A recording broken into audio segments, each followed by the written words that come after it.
Chapter 3. The Acquirement of Spiritual Power. The world is filled with men and women seeking pleasure, excitement, novelty, seeking ever to be moved to laughter or tears, not seeking strength, stability, and power, but courting weakness and eagerly engaged in dispersing what power they have.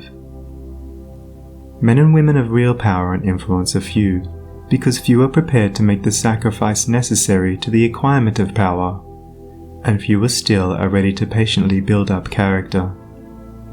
To be swayed by your fluctuating thoughts and impulses is to be weak and powerless. To rightly control and direct those forces is to be strong and powerful. Men of strong animal passions have much of the ferocity of the beast, but this is not power. The elements of power are there, but it is only when this ferocity is tamed and subdued by the higher intelligence that real power begins. And men can only grow in power by awakening themselves to higher and even higher states of intelligence and consciousness. The difference between a man of weakness and one of power lies not in the strength of the personal will, for the stubborn man is usually weak and foolish, but in that focus of consciousness which represents their states of knowledge.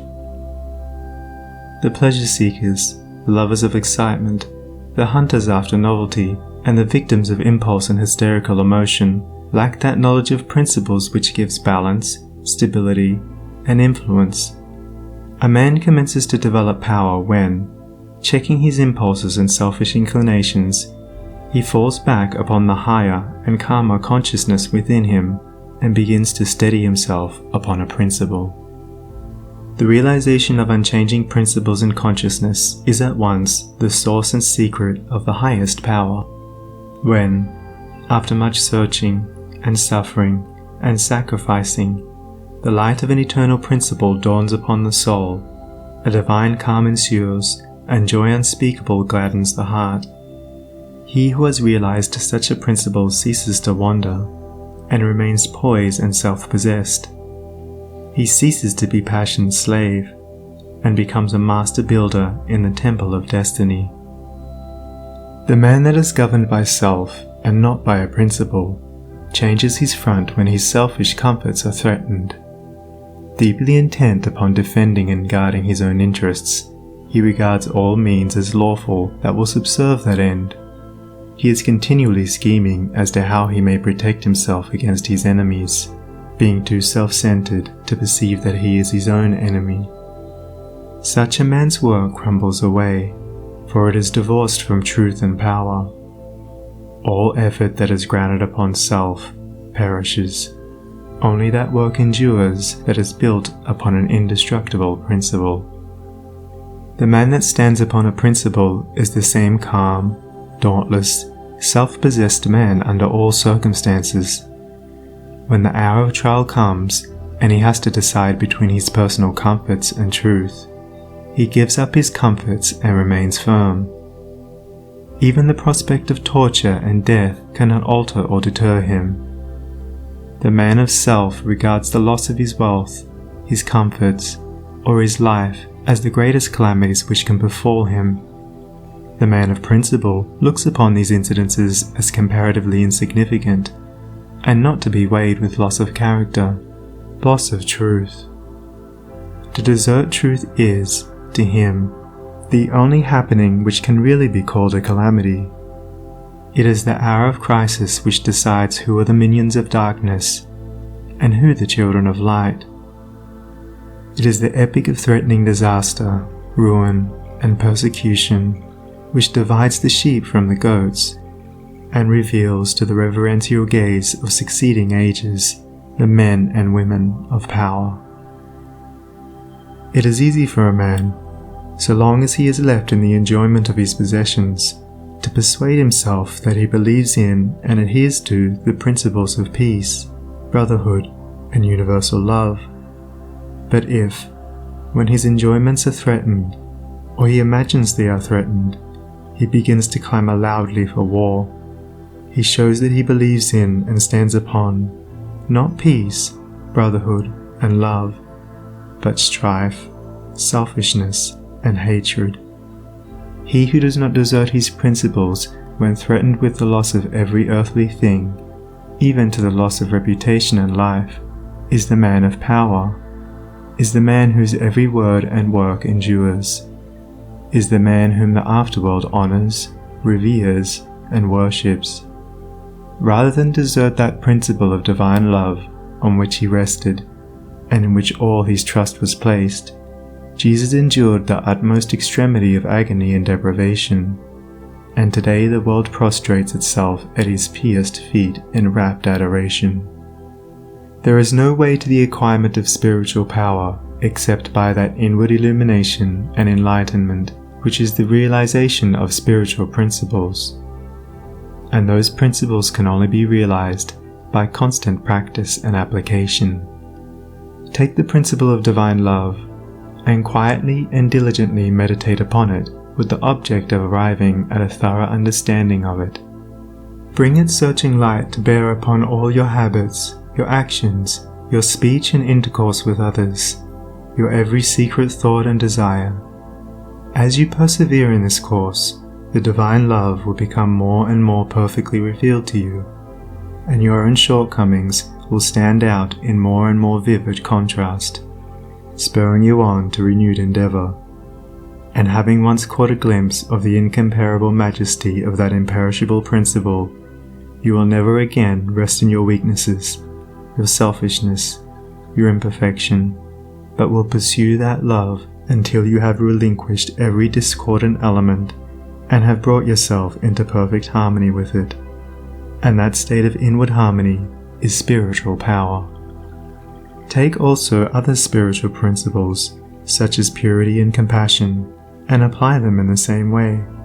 And, so exacting is truth, you will be able to make no stay, no resting place, until the inmost garment of your soul is bereft of every stain, and your heart has become incapable of any hard, condemnatory, and pitiless impulse.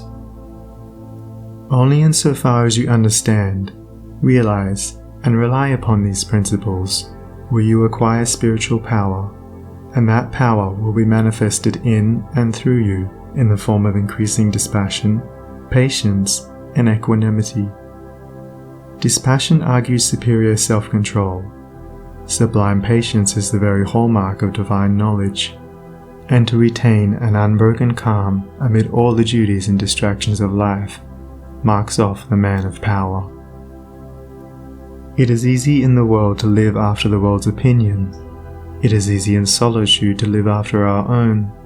But the great man is he who in the midst of the crowd keeps with perfect sweetness the independence of solitude. Some mystics hold that perfection in dispassion is the source of that power by which miracles, so-called, are performed. And truly he who has gained such perfect control of all his interior forces that no shock, however great, can for one moment unbalance him, must be capable of guiding and directing those forces with a master hand. To grow in self-control, in patience, in equanimity, is to grow in strength and power, and you can only thus grow by focusing your consciousness upon a principle. As a child, after making many and vigorous attempts to walk unaided, at last succeeds, after numerous falls, in accomplishing this, so you must enter the way of power by first attempting to stand alone. Break away from the tyranny of custom, tradition, conventionality, and the opinions of others, until you succeed in walking lonely and erect among men. Rely upon your own judgment. Be true to your own conscience. Follow the light that is within you. All outward lights are so many will-o'-the-wisps. There will be those who tell you that you are foolish, that your judgment is faulty, that your conscience is all awry, and that the light within you is darkness. But heed them not. If what they say is true, the sooner you, as a searcher for wisdom, find it out the better, and you can only make the discovery by bringing your powers to the test. Therefore, pursue your course bravely. Your conscience is at least your own, and to follow it is to be a man. To follow the conscience of another is to be a slave. You will have many falls, will suffer many wounds, will endure many buffetings for a time, but press on in faith, believing that sure and certain victory lies ahead. Search for a rock, a principle, and having found it, cling to it. Get it under your feet and stand erect upon it, until at last, immovably fixed upon it, you succeed in defying the fury of the waves and storms of selfishness. For selfishness in any and every form is dissipation, weakness, death. Unselfishness in its spiritual aspect is conservation, power, life. As you grow in spiritual life and become established upon principles, you will become as beautiful and as unchangeable as those principles, and will taste of the sweetness of their immortal essence, and will realize the eternal and indestructible nature of the God within.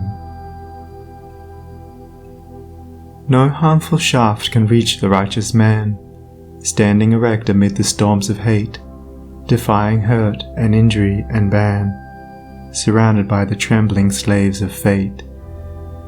Majestic in the strength of silent power, serene he stands, nor changes not nor turns, patient and firm in suffering's darkest hour. Time bends to him, and death and doom he spurns. Wrath's lurid lightnings round him play, and hell's deep thunders roll about his head. Yet heeds he not, for him they cannot slay, who stands whence earth and time and space are fled. Sheltered by deathless love, what fear hath he?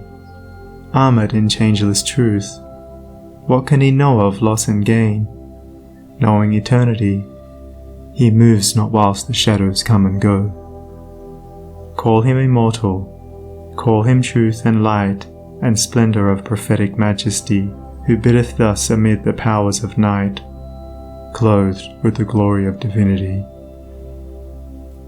End of Chapter 3. Recording by Sonnie Abdalla.